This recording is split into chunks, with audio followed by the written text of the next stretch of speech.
Hello， 大家好，这里是大叔。今天咱们继续吞噬天地完全版。今天要开始再次攻略汉中，以及开始讨伐东吴。上一期咱们把成都打下来了，这仗打得非常艰苦，因为刘璋近3万的兵马。孔明提示咱们夺回汉中，可以从落风坡走。现在成都把火焰宫拿了，然后整备一下队伍，来到这里应该是阳平关，基本上就是定军山之战。夏侯尚，韩浩之力196呢。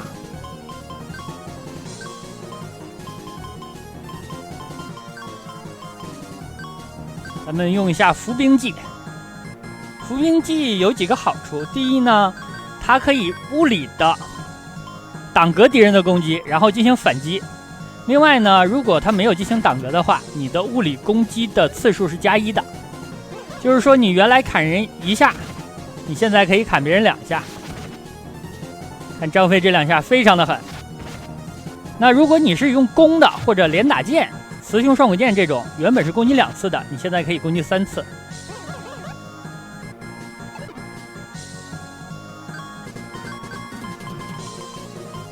不过挡格1下之后，或者经过1-2个回合，这个效果还是会消失的。投石，魏延开2下，非常的狠。汉中这里还好打，后面打东吴不太好打，因为上一期咱们也见识了，刘璋有28800的兵。但其实跟大家说一下，这个游戏的原版呢，对面是没有那么多兵的。这个版本是汉化者给敌方加强了一下。加强的，在这个节点加强，其实难度是很高的。我觉得整个游戏的流程当中，也就是讨伐东吴这一块比较难，因为对面的兵力都涨到了2万多，但是咱们的成长呢还跟不上敌人的变强，所以说现阶段是比较难的。等有了免击计或者八卦阵之后能好一些，但是每一仗的拖的时长也非常长。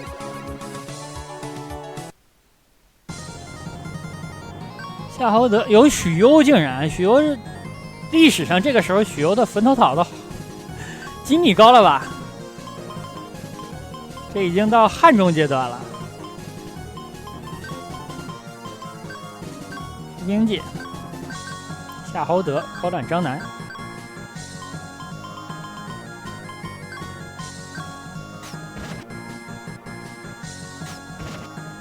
我攻略汉中选的队伍是徐庶、关羽、张飞、魏延、诸葛亮啊，正常应该是法正、黄忠，对吧？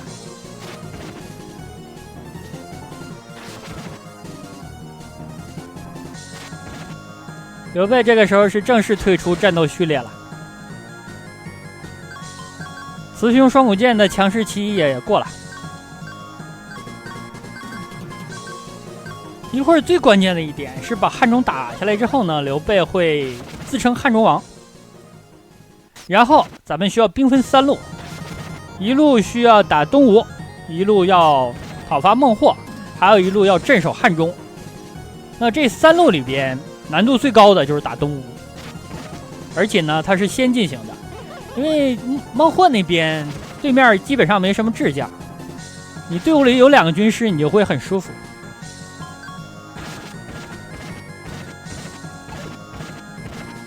一会儿看一下汉中好不好打吧。我经常使用总攻，这样消耗会很大，但是会节省一下视频的时间。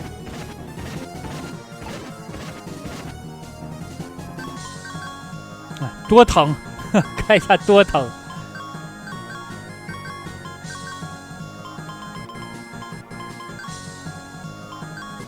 扔个石头。这个版本扔石头好像没有敌方变少之后的威力加强的加成了。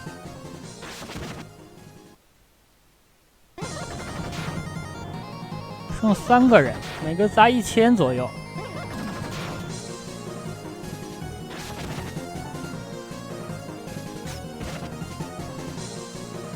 这回总攻肯定是能拿下来了。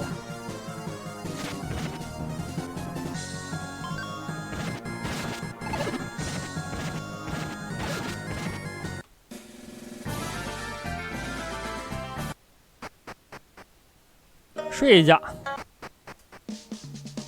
然后打汉中了。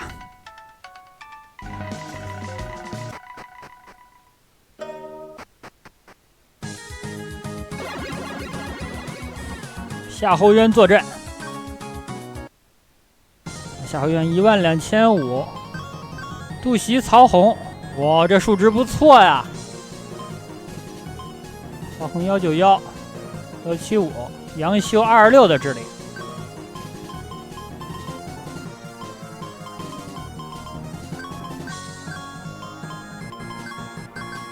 那这仗应该不难啊，敌方的兵力不是很多。最多的才1万出头，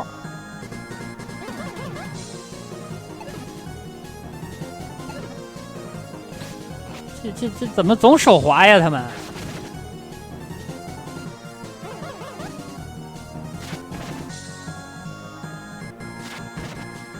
打完了这场仗之后，兵分3路的时候，我跟大家介绍一下这个版本呢，这是 3.03， 这个版本的话。会送一些武将给咱们，但是啊，我说实话，他送的武将并没有咱们的全民明星阵容强，因为呢，你像打东吴的时候，他会送咱们太史慈、周瑜、甘宁和周泰，其中这甘宁和周泰的智力实在是堪忧，就是如果你把他俩换成魏延和黄忠的话，你的队伍的实力会强一些，但是这里他就强行给你塞了几个武将。虽然周瑜和太史慈还行，但另外2个有一点拉胯的。然后赵云讨伐南蛮那里应该是送曹操、郭嘉他们，所以说我理解这种送隐藏武将的行为。这些武将呢，你只能短暂的使用。第二呢，它可能是弥补一下你武将阵容的不足，但是其实兵分3路的时候，只有东吴篇是比较难的。这个比较难，还得说是这个汉化者给这个难度增强了一点。原版没这么难，原版对面兵力跟现在也差不多。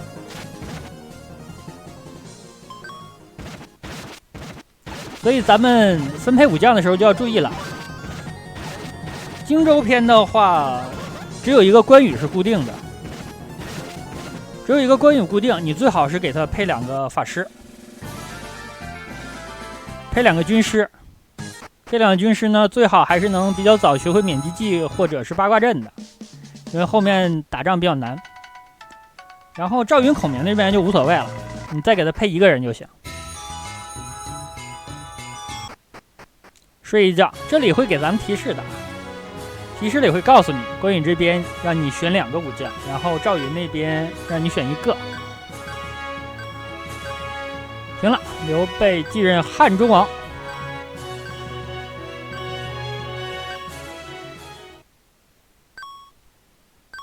这里其实可以加一点小剧情，比如说把五虎将加强一点，速度慢的加点速度，智力低的加点智力。长沙、零陵、贵阳被占领了，成都发生叛乱，汉中还要留下防守，这样就是3路人马。首先是荆州军，有关羽。我给他配2个军师，一个徐庶，一个马良，这样就完事儿了。剩下的是送的隐藏。诸葛亮这边呢，感觉诸葛亮就比较猛了，是吧？来个马谡吧。张飞这边选择比较多了，军师法正，然后你像黄忠、魏延都不错。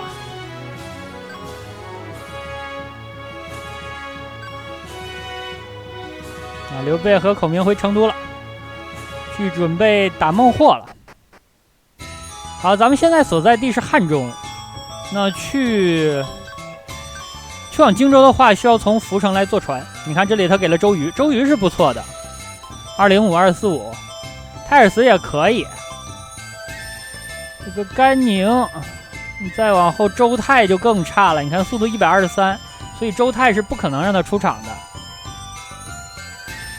我就整备一下队伍，咱们从浮水城坐船出发。这里坐船下船之后是马良小屋，那从马良的小屋往南走就到达零陵了。零陵先有个城寨，先把这个寨子打下来。这里对面的兵力没有增加，这就是正常水平7、8千。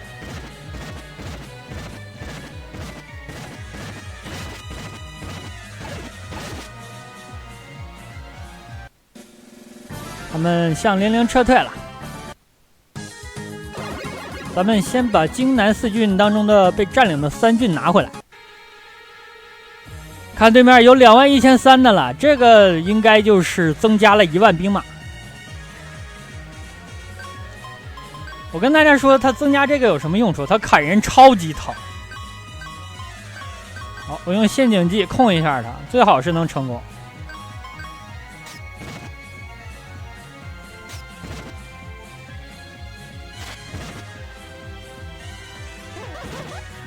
成功了，干掉了一半的兵。对面用了尾退，徐庶这个陷阱就失败了。陷阱计消耗是很大的，包括伏兵计。咱们现在级别不是很高，40级左右。那个策略点，我感觉你看才100多。我也来个尾退，回一下血。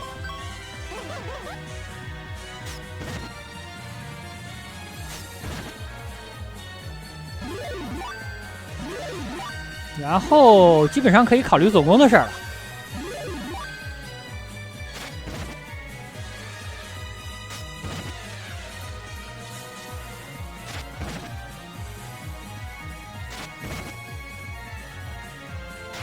其实大家想一下，这里我如果把周瑜换成法正，或者马良，泰尔茨和甘宁呢换成黄忠和魏延，咱们队伍的实力不会受到太大影响。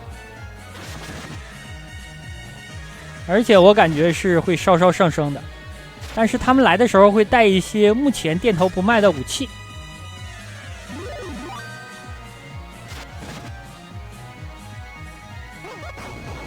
大热技，他竟然没奶自己一口，总攻了，省时间。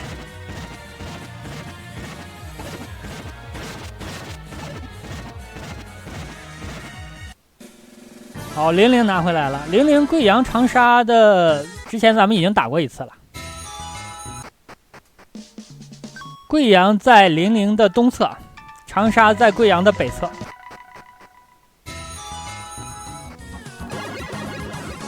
开始攻略贵阳，看看谁在守这儿。这两个货，你看他俩的兵就比较正常，呵呵，直接总攻了。给我一下2000多，2500。你想想，他2万多的时候，一刀下去5000，来个奋战6、7千，直接就秒掉你一个人。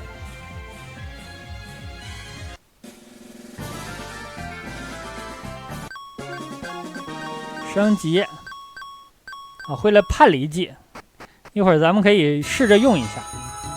就是这个技能呢，你刚学会的时候，成功率还可以。越到后面越低，越到后面越低，就几乎可以不考虑用它了。好，向北攻略长沙，灵统。对面有个兵力加强的，能看出来啊，2万，就是不正常兵力。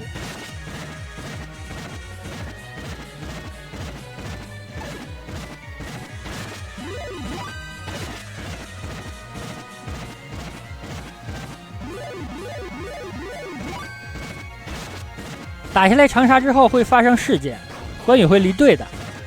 他呢继续镇守荆州，这样咱们会加入一个关兴，还有张苞。也就是说，关羽这个位置呢，基本上就是会被关兴来顶替的。张苞的智力稍低，东吴这边智将也不少，所以不太考虑张苞了。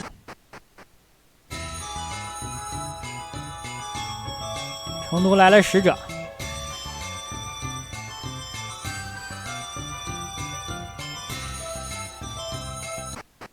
南边那个小屋子是黄忠的。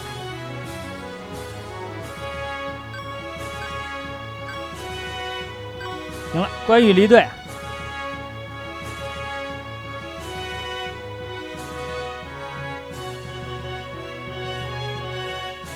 出门呢，关兴和张苞就堵门了。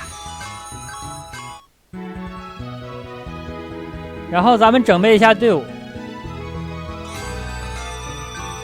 反正周泰是仍然上不了，而且最关键有一点非常讨厌，就是他送的这个武将不能离队，这个太恶心了。看一下关兴，235-177-170，还行。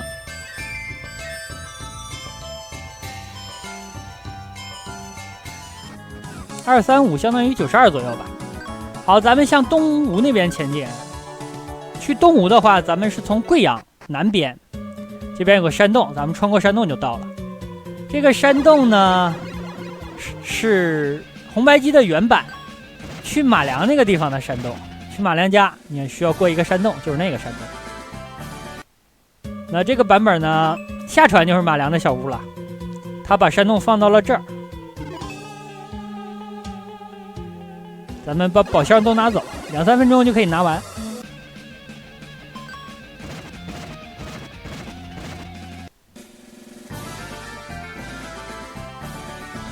我把关兴提上来了，这样就等于关兴换了关羽，但关兴是用剑打。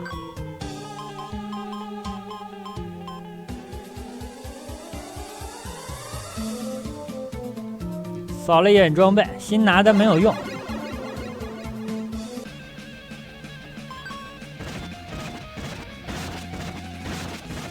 现在攻城一次，如果你不总攻的话，耗时是比较长的，尤其是东吴的后期的战斗，竟然有连战啊！这里宝箱非常密集，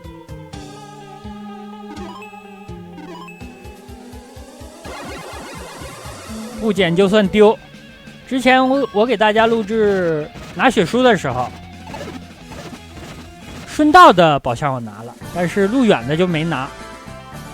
后来呢，我自己练级的时候也进去把所有的都拿了。好，雌雄双股剑正式下岗。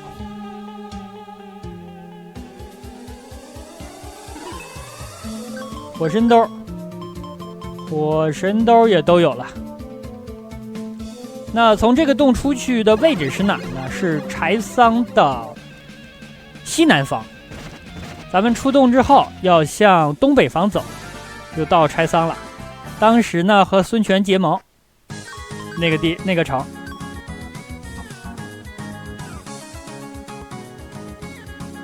已经到了，可以攻城了。看程普和黄盖的兵力不正常，都多了1万。黄盖应该是乘2的，程普呢多了1万。咱们对韩当用一个叛离计，因为这个计策呢刚刚学会，所以成功率还可以。如果对面不吃陷阱不吃叛离了，那我就很难受了，因为现在呢用计策的消耗是很大的，尤其是这种计策。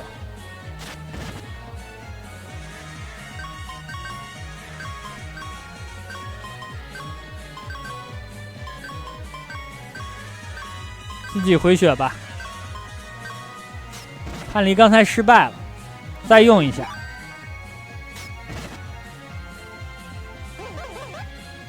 陷阱也失败了，这几下基本上把我的策略点掏空了。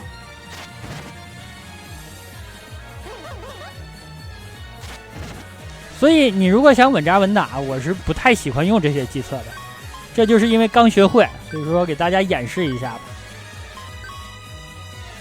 策略点剩11了，已经要没了，已经要干了。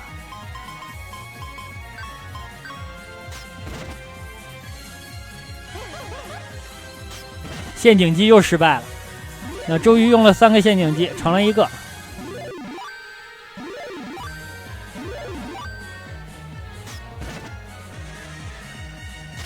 徐庶的2个叛离成了1个。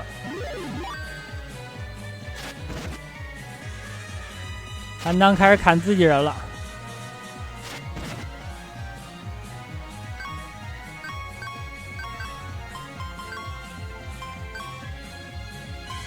这里呢，只能用各种丹药来回血了。先把程普放倒，然后呢砍黄盖。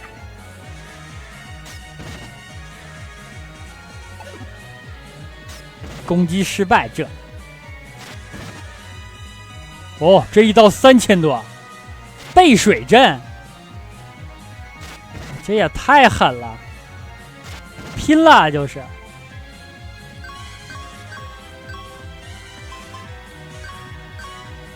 背水阵挨打也疼，反正。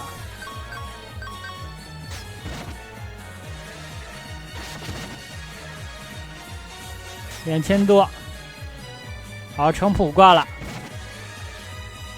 哇，黄盖6100的兵，砍我一刀3000多。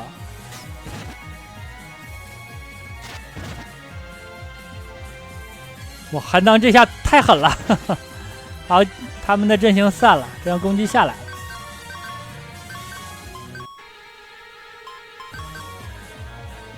只够用个赤心计的了。来了个银仙丹，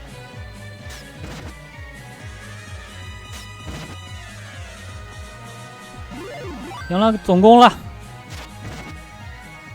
对面剩个叛徒，加个小兵，小兵手还滑了。啊，艰苦的战斗才刚开始啊！